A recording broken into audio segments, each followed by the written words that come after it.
അസ്സലാമു അലൈക്കും വറഹ്മത്തുള്ളാഹി വബറകാതുഹു. ഇന്ന് നമ്മൾ സൂറ അൽ കാഫിറൂൻ എങ്ങനെ തജ്വീദ് നിയമങ്ങൾ അനുസരിച്ച് പാരായണം ചെയ്യാമെന്ന് നോക്കാം ഇൻഷാ അല്ലാഹ്. ബിസ്മില്ലാഹിർ റഹ്മാനിർ റഹീം. ഖുൽ യാ അയ്യുഹൽ കാഫിറൂൻ. ഖുൽ ഖാഫിന്റെ മഖ്റജ് ശ്രദ്ധിക്കുക. ഓ ആ സൗണ്ടിൽ തന്നെ ഉച്ചരിക്കാൻ ശ്രദ്ധിക്കണേ. യാ അയ്യൂഹ, ഇവിടെ മദ്ദക്ഷരത്തിന് ശേഷം ഹംസ വന്നു. അപ്പോൾ എന്ത് ചെയ്യണം? 2 or 4 ഹർക്കത്ത് നീട്ടിയിട്ട് പാരായണം ചെയ്യണം കേട്ടോ. യാ അയ്യൂഹ, ഇവിടെ മദ്ദക്ഷരം ഒരു വേർഡിലും ഹംസ മറ്റൊരു വേർഡിലും ആയിട്ടാണ് വരുന്നത്. അപ്പോൾ ഇതിൻ്റെ പേരെന്താണ്? മദ് ജായിസ് മുൻഫസിൽ എന്നാണ് കേട്ടോ. ഇവിടെ ഖുർആനിൽ നമുക്ക് ഒരു വേർഡിലായി തോന്നും, പക്ഷെ അത് നിയമപ്രകാരം 2 വേർഡാണ്. അത് മനസ്സിലാക്കി വെക്കുക. യാ അയ്യൂഹ, ഇവിടെ യാക്ക് എന്താണ്? ഒമ്മയാണ്, കുറച്ച് ശ്രദ്ധയും കൂടെ ഉണ്ട്. അപ്പോൾ കുറച്ച് കനം കൊടുക്കുക കേട്ടോ. ഹ കൂടെ അലിഫ് മദ്. അപ്പോൾ എന്ത് ചെയ്യണം? 2 കൗണ്ട് നീട്ടുക. അൽ കാഫിറൂൻ, കാഫിന് കുറച്ച് ചെരിവ് കൊടുക്കുക. അലിഫ് മദ് കൂടെ ഉണ്ട്, 2 കൗണ്ട് നീട്ടുക. കാഫിറൂൻ, റാഇൻ്റെ കൂടെ വാവ് മദ് ഉണ്ട്, അപ്പോൾ അവിടെയും 2 കൗണ്ട് നീട്ടണം.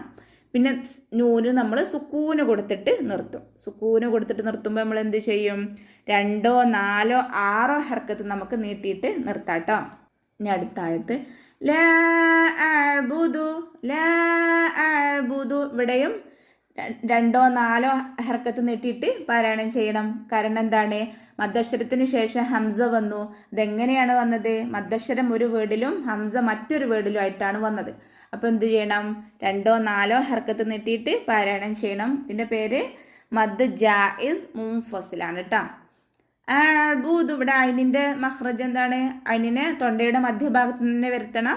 പിന്നെ അവിടെ കൽക്കലയുടെ ലെറ്റർ അല്ലല്ലോ, അതിന് സുക്കൂനിലാണ്. പക്ഷെ കൽക്കലയുടെ ലെറ്റർ അല്ലാത്തത് കൊണ്ട് നമ്മൾ ഹാഫ് സുക്കൂന് കൊടുക്കുക കേട്ടോ. അഅ്ബുദു മാ തഅ്ബുദൂൻ. മാ മീമിൻ്റെ കൂടെ അലിഫ് മദ് 2 കൗണ്ട് മാത്രം നീട്ടുക. തഅ്ബുദൂൻ, അയിനിന് സുക്കൂനാണ്, പക്ഷെ കൽക്കലയുടെ ലെറ്റർ അല്ലാത്തത് കൊണ്ട് നമ്മൾ ഹാഫ് സുക്കൂനാണ് കൊടുക്കുന്നത് കേട്ടോ. ദാലിൻ്റെ കൂടെ വാവ് മദ്ദും ഉണ്ട്. അപ്പോൾ അവിടെ 2 കൗണ്ട് നീട്ടിയിട്ട് നമ്മൾ എന്ത് ചെയ്യും? നൂനിന് സുക്കൂന് കൊടുത്തിട്ട് 2 or 4 or 6 ഹർക്കത്ത് നീട്ടിയിട്ട് നിർത്തും. ഓക്കെ, അടുത്ത ആയത്ത് വലാ അൻതും. ഇവിടെയും നേരത്തെ പറഞ്ഞ പോലെ തന്നെയാണ്. മദ്ദക്ഷരത്തിന് ശേഷം ഹംസ വന്നു. ഹംസ വന്നത് മറ്റൊരു വേർഡിലാണ്. അപ്പോൾ അവിടെയും 2 or 4 ഹർക്കത്ത് നീട്ടിയിട്ട് ഉച്ചരിക്കുക. മദ് ജായിസ് മുൻഫസിൽ ആണ് അതിൻ്റെ പേര്. ആന്തും, ഇവിടെ നൂൻ സാക്കിനയ്ക്ക് ശേഷം താ വന്നു. അപ്പോൾ അവിടെ ഇഖ്ഫാ ചെയ്യുക. നൂനിനെ മറച്ച് വെച്ചിട്ട് മണിച്ചു അതാട്ടാ. അപ്പം നമ്മുടെ നാവ് മുകളിൽ തട്ടിക്കാത്ത രൂപത്തിൽ വേണം ഉച്ചരിക്കാൻ. ആന്തും ആന്തും വലാ ആന്തും ആബിദൂന. ആബിദൂന, ഇവിടെ അയിനിൻ്റെ കൂടെ അലിഫ് മദ് ഉണ്ട്, അപ്പോൾ 2 കൗണ്ട് നീട്ടുക. ദാലിൻ്റെ കൂടെ വാവ് മദ്ദും ഉണ്ട്, അപ്പോൾ അവിടെയും 2 കൗണ്ട് നീട്ടണേ. ആബിദൂന മാ അഅ്ബുദ്. മാ, ഇവിടെ മദ്ദക്ഷരത്തിന് ശേഷം ഹംസ വന്നു. നേരത്തെ നമ്മൾ പറഞ്ഞ പോലെ തന്നെയാണ് ഇവിടെയും വന്നിട്ടുള്ളത്. ഹംസ ഒരു വേർഡിലും മദ്ദക്ഷരം മറ്റൊരു വേർഡിലായിട്ട് വന്നു. അപ്പോൾ ഇവിടെ മദ് ജായിസ് മുൻഫസിലാണ്. 2 or 4 ഹർക്കത്ത് നീട്ടിയിട്ട് പാരായണം ചെയ്യാം കേട്ടോ. അഅ്ബുദു, അതിനെ ശ്രദ്ധിക്കുക. അതിന് സുക്കൂനാണ്, പക്ഷേ കൽക്കലയുടെ ലെറ്റർ അല്ല. അപ്പോൾ നമ്മൾ എന്ത് ചെയ്യണം? ഹാഫ് സുക്കൂനാണ് കൊടുക്കേണ്ടത്. അഅ്ബുദ് അഅ്ബുദ്, ദാലിന് നമ്മൾ നിർത്തുമ്പോൾ സുക്കൂന് കൊടുത്ത് നിർത്തും. അപ്പോൾ കൽക്കലയുടെ ലെറ്റർ ആണല്ലോ ദാല്. അപ്പോൾ നമ്മൾ എന്ത് ചെയ്യും? ഫുൾ സുക്കൂനിൽ നിർത്താം കേട്ടോ. അഅ്ബുദ് മാ അഅ്ബുദ്. ഓക്കെ, ക്ലിയർ അല്ലേ? ഇനി അടുത്ത ആയത്ത് വലാ അന. വലാ അന, ഇവിടെയും അങ്ങനെ തന്നെയാണ്. നേരത്തെ പറഞ്ഞ പോലെ തന്നെയാണ് ഇവിടെയും. അപ്പോൾ ഇവിടെ എന്ത് ചെയ്യണം? 2ൽ കൂടുതൽ നീട്ടുക കേട്ടോ. 2 or 4 ഹർക്കത്ത് നീട്ടിയിട്ട് പാരായണം ചെയ്യുക. ഇതിൻ്റെ പേര് നമ്മൾ നേരത്തെ പറഞ്ഞില്ലേ, എന്താണ്? മദ് ജായിസ് മുൻഫസിൽ. ഓക്കെ, ക്ലിയർ ആണെന്ന് കരുതുന്നു.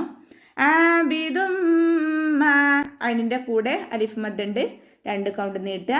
ആബിദും മാ, ഇവിടെ ദാലിന് തെൻവീനാണ്.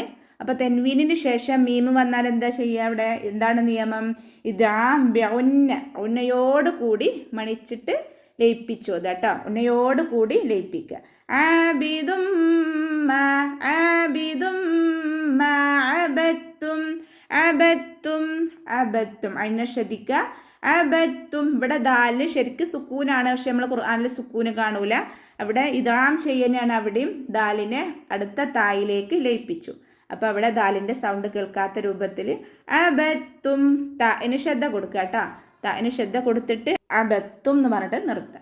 വല അന്തും ഇവിടെയും എന്താണ് മദ് ജായിസ് മുൻഫസിലാണ്, 2 or 4 ഹർക്കത്ത് നീട്ടുക. അന്തും അന്തും ഇവിടെ ഇഖ്ഫാ ചെയ്യാണ്, നൂനിന് ശേഷം താ വന്നു. അപ്പോൾ അവിടെ നമ്മളെ നൂനിനെ കേൾക്കാത്ത രൂപത്തിൽ മറച്ച് വെച്ചിട്ട് മണിച്ചു കേട്ടോ. നാവ് മുകളിൽ തട്ടിക്കരുത്. ആബിദൂന ആബിദൂന അതിനെ ശ്രദ്ധിക്കുക. എണ്ണിൻ്റെ കൂടെ അലിഫ് മദ് ഉണ്ട്, അപ്പോൾ 2 കൗണ്ട് നീട്ടുക. ദാലിൻ്റെ കൂടെ വാവ് മദ് ഉണ്ട്, അപ്പോൾ അവിടെയും 2 കൗണ്ട് നീട്ടുക. ആബിദൂന മാ അഅ്ബുദ് മാ അഅ്ബുദ് ഇവിടെയും അങ്ങനെ തന്നെയാണ്, 2 or 4 ഹർക്കത്ത് നീട്ടണം. കാരണം മദ് ജായിസ് മുൻഫസിലാണ്, മദ്ദക്ഷരം ഒരു വേർഡിലും ഹംസ മറ്റൊരു വേർഡിലായിട്ട് വന്നു. അപ്പോൾ എന്ത് ചെയ്യണം, 2ൽ കൂടുതൽ നീട്ടണം, 2 or 4 ഹർക്കത്ത് നീട്ടുക. മാ അഅ്ബുദ് അതിന് സുക്കൂനാണ്, പക്ഷേ കൽക്കലയുടെ ലെറ്റർ അല്ലല്ലോ. അപ്പോൾ എന്ത് ചെയ്യണം, നമ്മൾ ഹാഫ് സുക്കൂന് കൊടുക്കുക. ദാലിന് സുക്കൂന് കൊടുത്ത് നിർത്തുമ്പോൾ കൽക്കലയുടെ ലെറ്റർ ആയതുകൊണ്ട് ഫുൾ സുക്കൂന് കൊടുത്ത് നിർത്തുക കേട്ടോ. ഇനി അടുത്ത ആയത്ത് ലക്കും ദീനുക്കും ലക്കും ലക്കും ദീനുക്കും ദീനുക്കും ദാലിൻ്റെ കൂടെ യമദുണ്ട്, അപ്പോൾ 2 കൗണ്ട് നീട്ടുക. ദീനുക്കും വലിയ ദീൻ വലിയ ദീൻ ദാലിൻ്റെ കൂടെ യമദ്ദാണ്, അപ്പോൾ അവിടെ 2 കൗണ്ട് നീട്ടുക. പിന്നെ നമ്മൾ നൂനിന് നിർത്തുമ്പോൾ സുക്കൂന് കൊടുക്കും. അപ്പോൾ സുക്കൂനിലാവുമ്പോൾ നമുക്ക് സുക്കൂനിൻ്റെ മുന്നേ മദ്ദക്ഷരാവുമ്പോൾ 2 or 4 or 6 ഹർക്കത്ത് നീട്ടിയിട്ട് നിർത്താം. ക്ലിയർ ആയെന്ന് വിചാരിക്കണം. ഇൻഷാ അല്ലാഹ് അടുത്ത ക്ലാസ്സിൽ കാണാം. അസ്സലാമു അലൈക്കും വറഹ്മത്തുള്ളാഹി വബറകാതുഹു.